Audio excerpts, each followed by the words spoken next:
Hello everyone, this is Rakesh Kumar Sharma, your science teacher. Today we are taking 10th class science chapter 1 chemical reactions and equations, रासायनिक अभिक्रियाएं और समीकरण. Students, we have discussed in 9th class about the two types of the changes, chemical change and physical change. When there only the physical change occurs in physical state, in color and temperature changes, and no new substance are formed, that then we can say that are the physical changes. But in any type of the change in which new substance are formed, then we can say that type of the changes are the chemical change. Take some example in our daily life. When milk is left at room temperature during summers, क्या होता है जब दूध को हम छोड़ देते हैं गर्मी में, टेम्परेचर ज़्यादा होता है तो दूध फट जाता है. That is the change, chemical change. दूध and converting of the milk into the curd is also a chemical change. Second thing is the iron nails are left exposed in the humid atmosphere. Humid atmosphere जहाँ नमी वगैरह होती है, अगर हम 10-15 दिन कोई कील है लोहे की चीज़ों को बाहर डाल देते हैं, हम देखते हैं that are rusted. वो क्या हो जाते हैं, उनके ऊपर रस्ट लग जाते हैं, जंग लग जाती है. That is also chemical change. In chemical change, initial substances are undergoes in the changes that are called that are not chemical change, they undergoes the chemical reactions. यानी कि जो chemical change होते हैं वो उनमें क्या होती है, chemical reaction होती है और new substance बनते हैं. Take an activity. अब हम एक activity करते हैं, कौन सी activity करते हैं? Take a wire or a ribbon about 2 centimeter. Take 2 centimeter ribbon of magnesium ribbon about 2 centimeter and burn with holding tongs. tongs से एक चिमटी टाइप आता है, उससे इसको पकड़ करके हम क्या करते हैं, बर्न करते हैं. We can burn it on a candle और बाय ए लैम्प. इससे लैम्प से हम इसको बर्न करते हैं. The magnesium wires burns with a dazzling white light, यानी कि सफ़ेद चमकीली लाइट से ये जलने लग जाता है. And after the burning of this magnesium wire we collect the ash in a petri dish. The ash is in white colour. Ash is in white colour. Residue, ash means the residue which is left after burning of the magnesium wire. जब magnesium wire जलता है तो वो जो राख बच जाती है वो वाइट कलर की आती है और उसको क्या कहते हैं अभी बात करते हैं हम. अब यहाँ पे जो ये जलता है, before burning the magnesium wire we have to clear with a sandpaper. इसको हमें सैंड पेपर से साफ़ करना पड़ता है. This is the internal question of NCERT book. अब एनसीईआरटी बुक का एक क्वेश्चन भी है कि हमें इसे सैंड पेपर से साफ़ क्यों करना पड़ता है. Why we have to clear, why we have to rub the magnesium wire?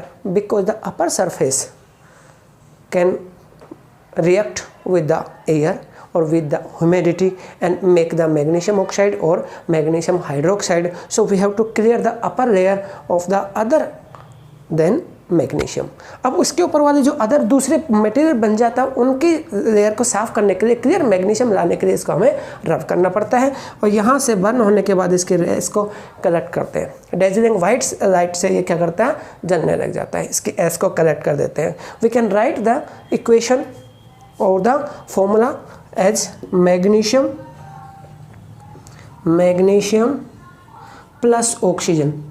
यहाँ पे एक चीज़ देखने की और है, when we burn anything then we have to react with oxygen. किसी भी चीज़ को जलने का मतलब होता है उस चीज़ की रिएक्शन ऑक्सीजन से हम करा रहे हैं. तो ऑक्सीजन से रिएक्शन कराते हैं तो क्या बनता है, when magnesium react with oxygen and gives to magnesium oxide. magnesium oxide, यहाँ क्या बनता है, मैग्नीशियम ऑक्साइड बनता है. Take another example. यहाँ से देख लेते हैं, अनदर एग्जाम्पल पे हम बात में जाते हैं, पहले यहीं पे देखते हैं. Here is arrow between the two type of the substances. This are substances. This substances are undergoes the in chemical change. इन सब्सटेंस में केमिकल चेंज हो जाता है, इनको कहते हैं हम, these substances are called reactants. Hindi में बोलेंगे क्रियाकारक. रिएक्टेंट्स बनते हैं, and after the undergo in a chemical change in the substances or reactants, the new substances are formed. That substances are called product. यानी कि जो सब्सटेंस आपस में रिएक्शन करते हैं उनको हम रिएक्टेंट कहते हैं और जो बनता है उन्हें प्रोडक्ट कहते हैं. And there is a arrow between the reactants and product. This arrow indicates the direction of the equation, direction of the chemical change. Chemical change के डायरेक्शन को बताता है कि कौन से सब्सटेंस रिएक्शन कर रहे हैं और कौन सा सब्सटेंस प्रोडक्ट बन रहा है. तो उसकी जो डायरेक्शन है वो रिप्रेजेंट करता है, अपना एरो बनाता है. We have to write the circumstances of the equation of the reaction responsible for that. हमें इनके कुछ सर्कमस्टांसेस, कितना टेम्परेचर, कितना प्रेशर, कौन कैटलिस्ट है, ये जो भी सर्कमस्टांसेस जो उसके एरो के ऊपर और नीचे हमें लिखी जाती है. नेक्स्ट एग्जांपल एक लेते हैं हम. Take another activity. Take a flask and put some zinc granules in the flask and add some dilute sulfuric acid or dilute hydrochloric acid in the flask. And और इसको क्या कर देते हैं हम, इसमें क्या लेते हैं, डाइल्यूट एसिड लेते हैं. लेकिन एसिड का हमें ध्यान रखना है, बिल्कुल इसके किनारे किनारे किनारे से डालना है. अगर आप एसिड के अंदर जिंक ग्रेन्यूल डालोगे तो यहाँ पे प्रॉब्लम हो सकती है. So we have to take care of the using of acids. Acid को यूज़ करते टाइम हमें ध्यान रखना चाहिए. एंड अब इसको हम बंद कर देते हैं and put a pipe in the cock of the mouth of the flask. Flask के ऊपर जो कॉक लगा है, इस कॉर्क के ऊपर जो हमें क्या लगाते हैं, एक पाइप लेते हैं और इस पाइप को हम, इससे गैस जो होती है वो रिलीज हो जाती है, वो पता लग जाता है. And when the zinc granule react with the hydrochloric acid और the sulphuric acid, they produce hydrogen gas and make the zinc sulphate. We can write the equation like that. Zinc plus sulphuric acid, sulfuric acid gives to zinc sulfate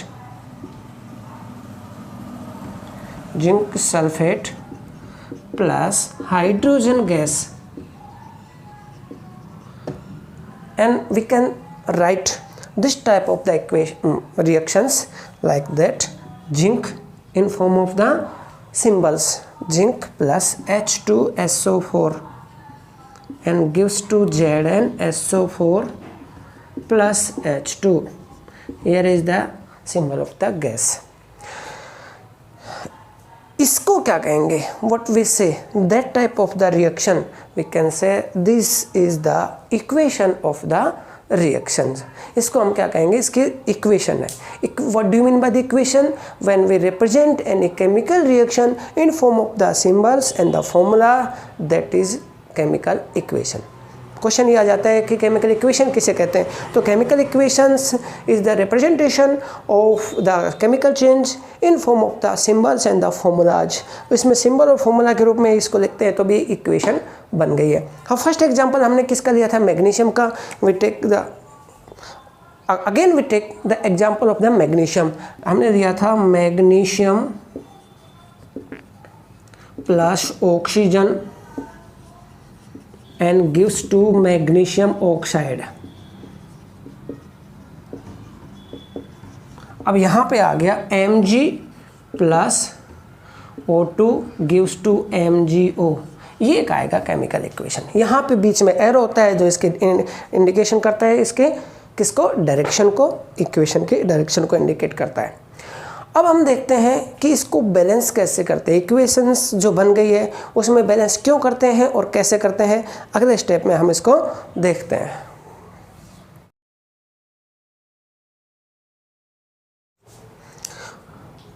balancing of chemical equation.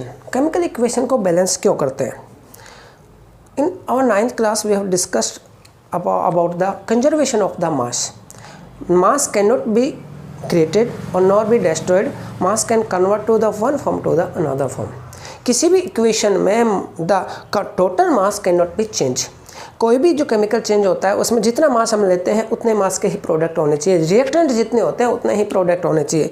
लेकिन अगर change हो गया तो हमारा equation balance नहीं होता है। So we have to balance the mass of the chemical change और chemical reactions. Take an example, एक एग्जाम्पल हम लेते हैं। यहाँ पे हम देखते हैं N2 प्लस H2, यहाँ पे लिया हमने N2 मीन्स नाइट्रोजन, H2 मतलब hydrogen, and gives to NH3 ammonia.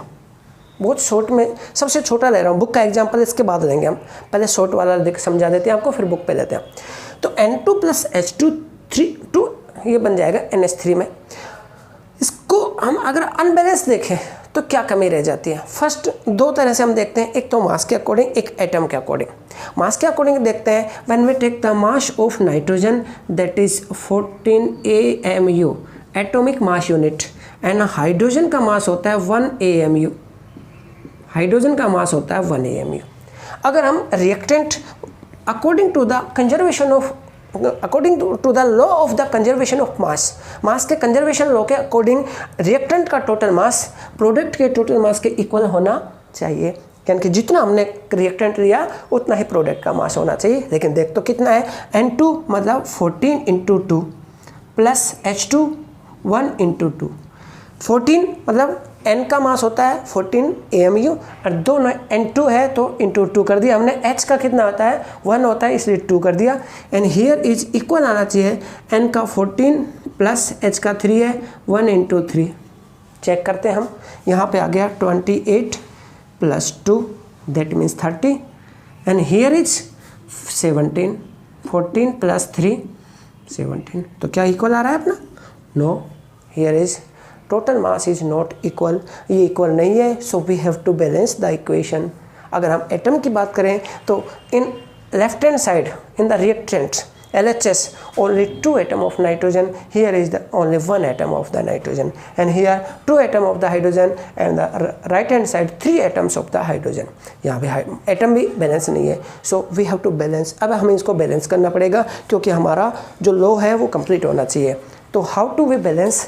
अब इसको मैं सिंपल वे से आपको बताता हूँ। इस मेथड को बोलते हैं हिट एंड ट्रायल मेथड, यानी कि त्रुटि और सुधार, पहले गलती करो फिर सुधार करो। इसका हिट एंड ट्रायल मेथड से इसको हम क्या करेंगे, बैलेंस करेंगे। 11th में जाओगे तो और सारे 3-4 मेथड आपको बताए जाएंगे, लेकिन यहाँ पे अपने को सिर्फ एक ही मेथड बताया गया है। First thing we have to put the box on the substances और द मॉलिक्यूल्स। जो भी मॉलिक्यूल है उनके चारों हम बॉक्स लगा देते हैं।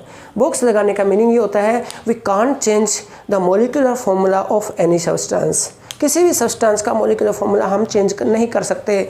Means nitrogen means N2, hydrogen means H2, and ammonia means NH3।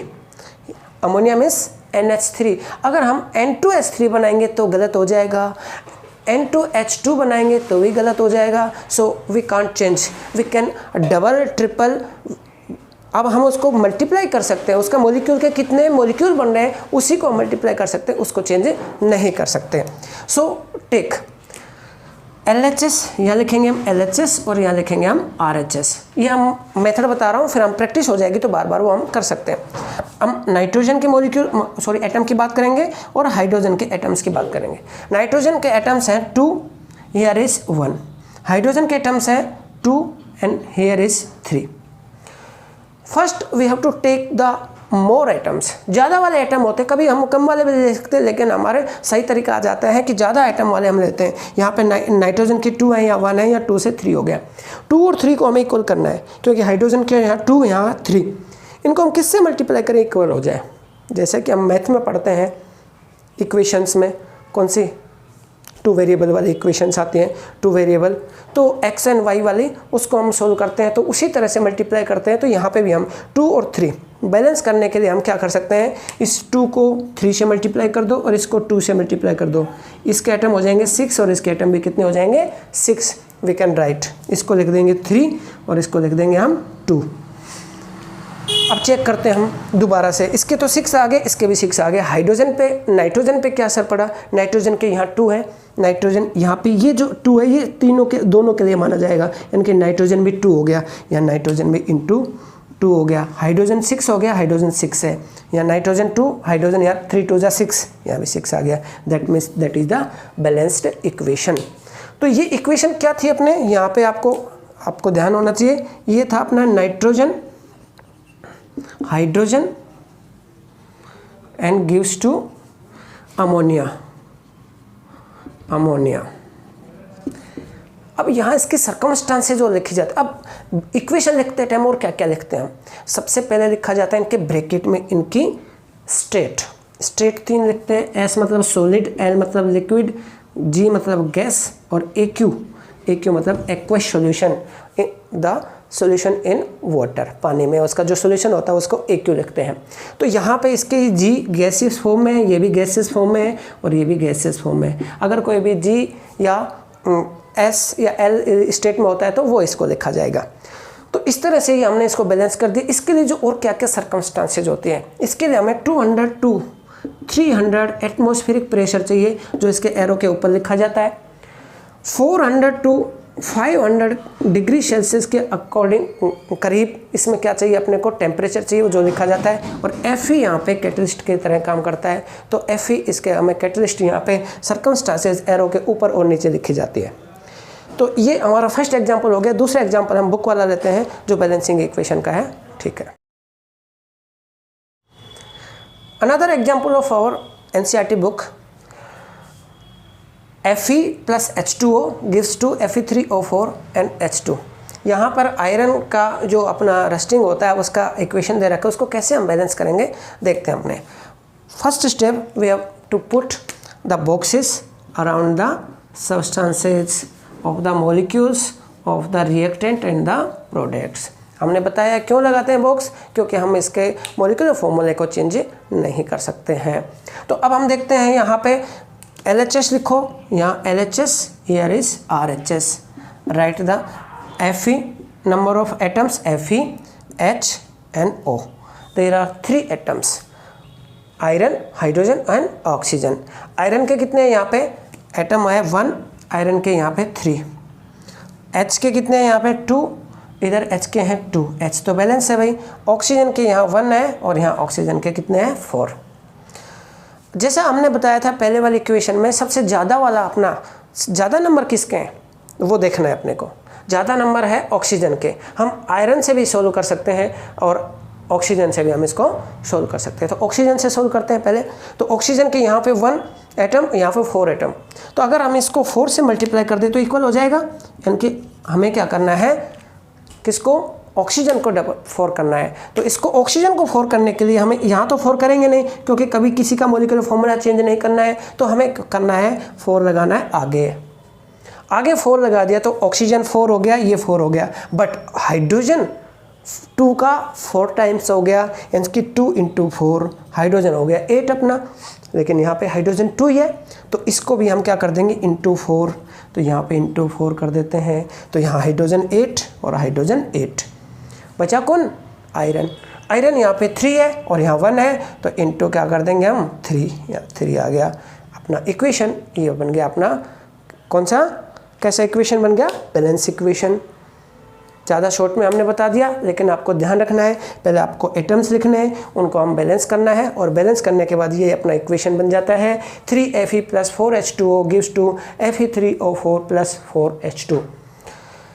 आपके बुक में बहुत सारे एग्जाम्पल दे रखे हैं, पहले उनके फॉर्मूले लिखने हैं, फिर उनको बैलेंस करने हैं। प्रैक्टिस करेंगे जितने ज़्यादा, ये मैथ की तरह है, जितने ज़्यादा प्रैक्टिस करेंगे उतना ही ज़्यादा समझ में आएगा। कोई भी प्रॉब्लम हो तो नीचे ये नंबर दे रखा है मेरा, इसके कमेंट में आप डाल सकते हो। 1-2 एग्जाम्पल और हैं अपने बुक के, एनसीईआरटी बुक में। एक एग्जाम्पल अपने पास, इसको आप नोट करना चाहते हो तो नोट कर लो। Another example of our NCERT book, carbon dioxide and H2O, and you can memorise what is the equation. ये कौन सी इक्वेशन है, आपको ध्यान होना चाहिए। नहीं ध्यान है तो हम आपको दूंगा photosynthesis. Photosynthesis the reaction in which plant produce their own food. उसमें क्या आता है, प्लांट्स जो अपना भोजन बनाते हैं उसको हम फोटोसिंथेसिस कहते हैं, और उसमें ये रिएक्शन होती है, reaction between the carbon dioxide and water, and they produce the food glucose, oxygen and H2O। अब इसको बैलेंस कैसे करेंगे, यहाँ पे हम बात करते हैं कार्बन के एटम्स की। कार्बन के यहाँ एक सिंगल एटम है, यहाँ 6 एटम है। तो यहाँ पे 6 एटम है तो कार्बन के एटम्स को कितना कर देंगे हम 6 कर देते हैं। यहाँ पे कर देंगे कार्बन एटम कितने हो गए अपने पास 6। अब कार्बन एटम 6 हो गए लेकिन अब ऑक्सीजन कार्बन बैलेंस हो गया। कार्बन इधर LHS की बात करें 6 RHS 6 बात करें ऑक्सीजन की and hydrogen. Oxygen here is 6 2 12 12 plus 1 13 and here is oxygen 6 plus 2 plus 1 कितना हो गया 9 हो रहा है। अब यहाँ पे ऑक्सीजन को अपने को बैलेंस करना पड़ेगा। ऑक्सीजन को बैलेंस कैसे करेंगे हम, ऑक्सीजन को हमें यहाँ पे इसको 6 टाइम कर दे 12 कर देते हैं। अब यहाँ पे इनटू क्या कर दिया हमने 6 2 12 दैट मीन्स 6 प्लस 12 प्लस 1।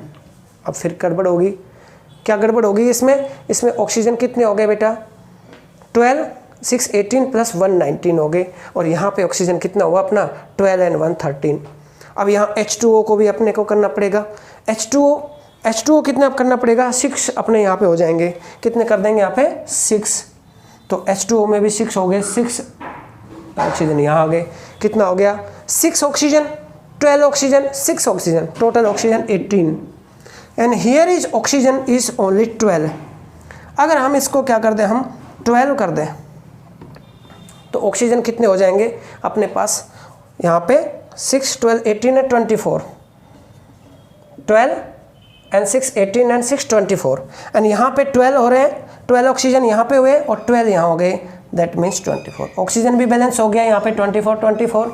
अब हाइड्रोजन की बात करें, hydrogen here is 2 into 12 into 2 24 और हाइड्रोजन 12 प्लस 6 2 12 24 हाइड्रोजन भी 24। अब आप देखोगे कि बैलेंस है 6 carbon dioxide 12 H2O and 6 H12O6 glucose and 6 O2 and 6 H2O। यहाँ पे बहुत अच्छी बात देखने की है कि इसमें वाटर जो होता है वो किस में काम आता है, आपका रिएक्टेंट में भी काम आ रहा है और प्रोडक्ट में भी बन रहा है। यहाँ पे ये फोटोसिंथेसिस में होता है but 12 molecules are used in the reactant and only 6 molecules are produced. 6 molecule बनते हैं, 12 मॉलिक्यूल काम आते हैं, यानी कि 6 मॉलिक्यूल उसमें काम में आ जाते हैं। तो इस तरह से इस इक्वेशन को हम बैलेंस करते हैं। अब इसके सर्कमस्टांसेस कौन कौन से होते हैं इसके हम सबसे पहले ये लेते हैं, ये किस फॉर्म में आता है, कार्बन डाइऑक्साइड किस फॉर्म में होता है, आपका गैसियस फॉर्म में होता है। वाटर कौन सा होता है, लिक्विड फॉर्म में लेते हैं। आप ग्लूकोज होता है सॉलिड फॉर्म में ले सकते हैं या एक्यू फॉर्म में भी आ सकता है। ऑक्सीजन ये गैसेस फॉर्म में आता है और H2O किस में आ जाता है, यहाँ पे भी वाटर वेपर में या किस फॉर्म में आ जाता है आपका, इसको लिक्विड स्टेट में ले लेते हैं। ये तो स्टेट्स आ गए। अब इसके सर्कमस्टांसेस, फोटोसिंथेसिस के लिए क्या क्या चाहिए, पहली thing chlorophyll and second thing क्या चाहिए क्लोरोफिल, दैट इज सनलाइट। ये 2 चीज़ इसके लिए चाहिए, वो यहाँ पे लिखी जाती हैं। इस तरह से हम क्या कर सकते हैं, बैलेंस कर सकते हैं। अब इसके जो क्वेश्चन है NCERT बुक के वो सोल्व करके देखना, उसका हम अगला वीडियो बनाएंगे। हम इस क्वेश्चनों को कैसे सोल्व करते हैं फिर हम आगे की बात करेंगे। तो आज का वीडियो आपका फर्स्ट पार्ट यहीं पे पूरा होता है, जिसमें हमने बताया कि केमिकल इक्वेशन क्या होते हैं, केमिकल रिएक्शन क्या होते हैं, कुछ एग्जाम्पल से, और उसके बाद हमने क्या किया है, उसके बाद हमने बैलेंस इक्वेशन 2 या 3 एग्जाम्पल लेकर के आपको समझाया। आपको सबसे ज़्यादा प्रैक्टिस करनी इस चैप्टर से इक्वेशन को बैलेंस करना। नेक्स्ट वीडियो जो मैं बनाने जा रहा हूँ उसमें कुछ इक्वेशन लिखवाऊंगा, उनको बैलेंस करके आपसे साझा करेंगे हम। और इस चैनल को सब्सक्राइब जरूर कर देना। थैंक यू बेटा।